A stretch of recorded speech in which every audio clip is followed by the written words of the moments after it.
we had the full flower moon lunar eclipse at 14 degrees of Scorpio, happening around 10:33 a.m. Pacific, which is 1:33 p.m. Eastern. Check your local time to see when this lunation is occurring for you. And this is the final lunar eclipse in Scorpio for a long time. We will not have another lunar eclipse in Scorpio or any total eclipses in Scorpio until about October 31st of 2032. However, we aren't completely done with the Taurus Scorpio axis. There will be one final lunar eclipse in Taurus as we get to about October. October 28th of this year will be the final Taurus eclipse that we'll have. This next new moon that we have in Taurus will be just a regular schmegler new moon. And by the time we get to October, it'll be a full moon in Taurus, and it'll be close enough to the nodes in order to become an eclipse, even though the nodal axis will be in Aries and Libra. This final Scorpio eclipse happens to be a penumbral one. Penumbral eclipses happen at the fainter part of the Earth's shadow, causing it to be lighter than our typical blood moon. So it will be more pinkish in hue than a rusty red color. However, in the Americas, this eclipse will not be visible since it's happening in the day and afternoon hours for us over here in North America and South America, but it will be visible where it's nighttime in specific areas. This eclipse will be visible in Antarctica, New Zealand, Australia, Indonesia, Africa, Europe, and Asia. So those living in those areas will get an opportunity to view it. And this full moon happens to be a flower moon. The reason why May's full moon is called the flower moon is because of the time of year associated with the bloom of flowers. So it's one of those literal names, and it was observed by ancient and native tribes that flowers were blossoming during this lunar event. On a spiritual level, a flower moon can symbolize a time of blossoming in your life. So this could be a period where you're seeing the hard work and effort that you were putting in is starting to bloom for you in some area of your life. Transit-wise, this moon is a mixed bag moon, and the vibes on the graph are very upbeat compared to most of the transits that we have with this moon, although there is an alignment going on with Venus and Jupiter that could be a saving grace after this lunation is over. For a lunar event, it's interesting to see good luck energy and social energy popping up on the graph. Some of that's happening from the 5th all the way up until the 6th. We also have mental energy happening from the 5th going all the way up to the 7th. So this entire weekend is going to be a weekend of being in our heads about things,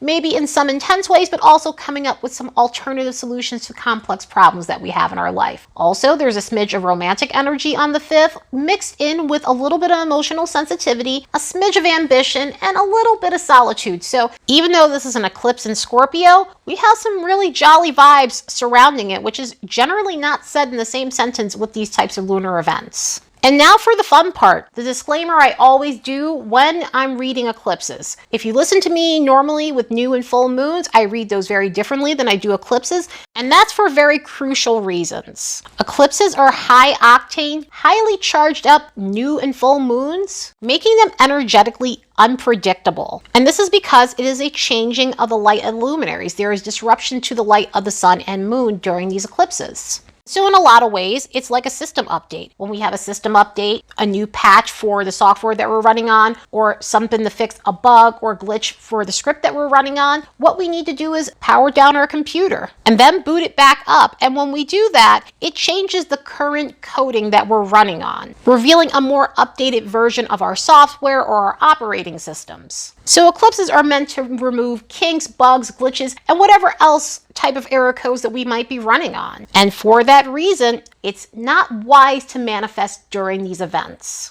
In between any eclipse season, you just don't want to mess with that sort of energy because it could create some sort of error when it comes down to whatever type of metaphysical work you're trying to do, any journaling, any vision board stuff, or charging your crystals in the moonlight, because I know a lot of people like to do that, but during these times, do not put your crystals in that moonlight, because this is malefic energy and it could have adverse effects. And as I said before, it's unpredictable energy, and so it can create glitches that you're not intending on having, or it could delay something, or it could speed something up that you may not be ready for. But luckily, eclipse season is almost over. I would say by Sunday, if you want to resume any manifestation, any metaphysical work, getting in touch with your mystical practical side and things like that, then have at it. But at least try to wait until May 7th, May 6th or May 7th to resume all of that again. End of rant. So instead of looking at reflective questions like I like to do during new and full moons, we can look at some possible occurrences that could happen. This is in Scorpio energy. Scorpio energy is about transforming the things that need a shift in our lives. It is about the rebirth process, the death and rebirth process. Not that it means actual death, but it could mean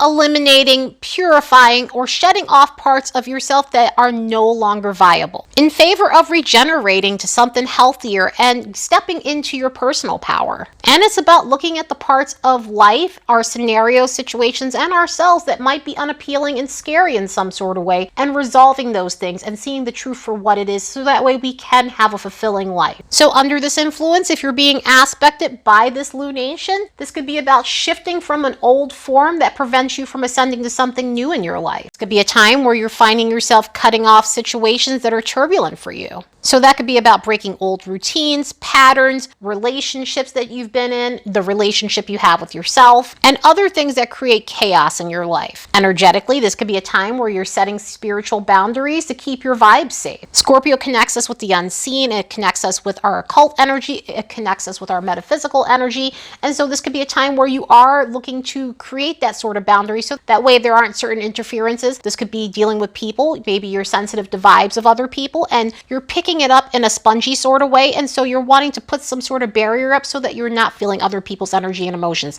It doesn't mean someone's sending negative intentions or anything like that, but sometimes we need to protect ourselves and learn how to put some sort of wall up spiritually, especially if we do absorb other energies. And so this can usher in a time where you're looking to do that for yourself. This could push you into a period to regain control of your life if you've lost your way. An eclipse like this can also usher in a period where you're working on trust issues, whether it's trusting yourself, trusting others, or vice versa. Anybody that you're dealing with that might have trust issues. This might put you in a position where you're having to confront that behavior in someone else. But overall, this could be a time where you're working on your inner psychology. That way you're developing better coping mechanisms. You're working on the things that you've repressed so that way you can face them in the most healthy way possible. That way you're moving forward with your life and you're not being bogged down by stuck emotions. So it could also give you the urge to do some deep research. This is a very researchy sign. This is a sign about digging deep and finding the answers and finding the truths of situations. Sometimes finding the truths is not always a negative thing. Finding the truth is never a negative thing, to be honest with you. It may be a painful thing at times, but it is something that's meant to help you in the long run and meant for you to see. But research-wise, this might be a time for you to look up how to resolve complexities in certain areas of your life, or how to understand complex issues or complex problems,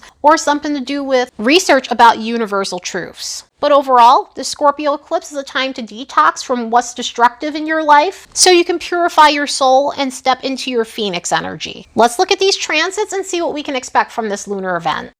As a reminder, don't forget to like and subscribe because it helps this channel grow. And if you'd like to support the work of this channel, you could do so by buying me a fresh cup of coffee. There's a link in the description box below. Kind of like what I was saying before earlier in this podcast, we have a mixed bag moon, and we have 3 chart rulers for this moon also, so this is going to add some variety transit-wise. Our chart rulers are Mars and Pluto for Scorpio, Mars being the ancient ruler before Pluto was discovered. Scorpio always gets 2 rulers when we're looking at scorpionic things. And we have Venus as the co-ruler for the sun because the sun is in Taurus, the opposite sign of Scorpio. So we always look at that co-ruler to see what type of energy it's bringing to the lunar event. This moon will connect to Mercury, Venus, and Uranus in a complex sort of way, and this can bring on sudden miscommunication, issues with problematic relationships, and the need to detach from our emotions because they're feeling so raw. So there could be moments where we find ourselves shutting down emotionally as a result of this because we're not wanting to deal with the communication issues and inflated drama of a problematic relationship we might be experiencing. Mars and Pluto are connected in a complex manner, and the modern ruler, Pluto, happens to be in retrograde. It went retrograde 5 days ago. So with the retrograde portion of this, we could find ourselves going back to something we ignored, something that was beneath the surface, something that we might have repressed. It could give us a moment of clarity too and shed some light on some circumstances that might have eluded us in some sort of way. With the portion connected to Mars and Pluto making that hard aspect with one another, this can ramp up irritation and our ability to moderate our temper. So there could be moments where we're feeling edgier than normal, triggery than normal. So we might have to be mindful of the way we're speaking to other people. We might have to work on some control issues as a result of this. So if you have the luxury to take a moment, take a step back from people, and then come back to them when you're calm to discuss whatever problematic things might be occurring. On top of that, Mars is connected to some problematic alignments with Jupiter and Saturn, and so this can ramp up our impulsivity. There could be moments where we're wanting to get our way, and we're having to deal with the consequences of impulsivity as a result. So if we're pushy and demanding and want our way, there might be some sort of backlash from others. There's definitely going to be some pushback if we're trying to push our luck with other people. Venus, the ruler for Taurus, is also going to be connected in this lunar event, and it will connect with Neptune and Pluto, the other ruler, the modern ruler for Scorpio, in a complex matter. This could bring up situations where we're self-sabotaging in relationships and financial situations, and we're not transforming any unconstructive behavior in our lives. So this could be about repeating patterns and not doing what we need to in order to shift that energy, in order to shift the way we approach these situations in a healthier manner. But luckily, Venus is connected to Jupiter and Saturn, unlike Mars, in a harmonious alignment. And this can really round out this full moon lunar eclipse situation as we get more towards the weekend, because we feel these energies of the eclipse more than just that one particular day. So this will rev up the need to let our hair down, to go out, to be social, capitalize on some lucky and fortunate situations, and overall just feeling like it's time to get to a place where we can enjoy ourselves again. The signs that will be affected by this lunar event will be the fixed modality: Taurus, Leo, Scorpio, and Aquarius between 14 to 24 degrees of these zodiac placements. So if you have planets and chart points within these signs, you're going to be more affected by this lunation more than other people. So yeah, that's the last of eclipse season until October 14th of 2023. We are coming to an ending point in this Taurus-Scorpio axis, although it will not be completely done until we have that lunar eclipse in Taurus on October 28th. But we will cross that bridge when we get there. Anyway, I hope you all have a very constructive eclipse in Scorpio later, and see you in the next episode.